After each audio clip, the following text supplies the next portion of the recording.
अफसोस इस बात का नहीं है कि आप हमसे बात नहीं करते हैं। अफसोस इस बात का नहीं है कि आप हमसे बात नहीं करते हैं। अफसोस तो इस बात का है कि जो हमसे घंटों बात किया करते थे, आज उनके पास मिनटों का वक्त नहीं। भगवान से भी बड़े होते हैं हमारे माता पिता, क्योंकि भगवान तो आपको सुख और दुख दोनों साथ देते हैं, मगर माता पिता आपको हमेशा सुख ही देने के लिए सोचते हैं।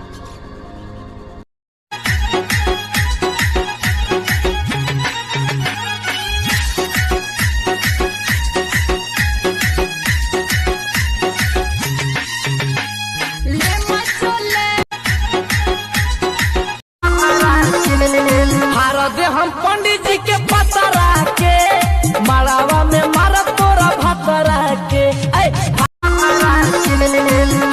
हम पंडित जी के पतरा के मड़ावा जो जो के सनम हर जाई तू यखिया नहीं भरतई लोडो से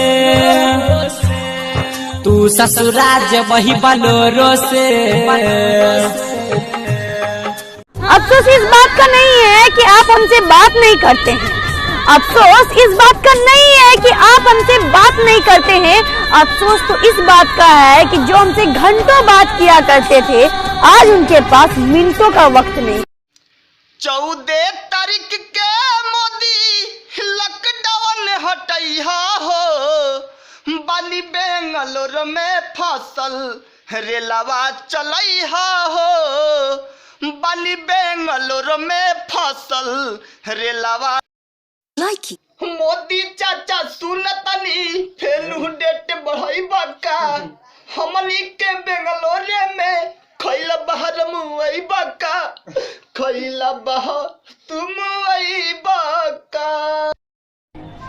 मोहब्बत दिल से होती है, औकात से नहीं। मोहब्बत दिल से होती है, औकात से नहीं। जो औकात देखकर जिए वो तो मोहब्बत ही नहीं है।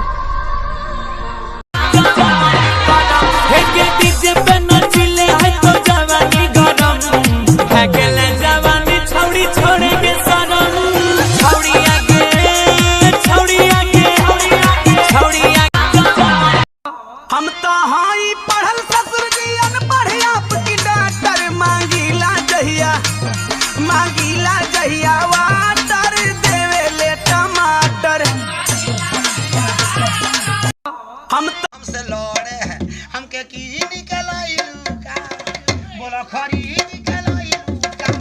अरे जावे तो रिश्ता तोड़ी के जा, माँ की बूढ़िया के मुहावा फोड़ी के जा। शादी को के जब से दिल्ली ससुराल गे छौरिया के मान करे छी।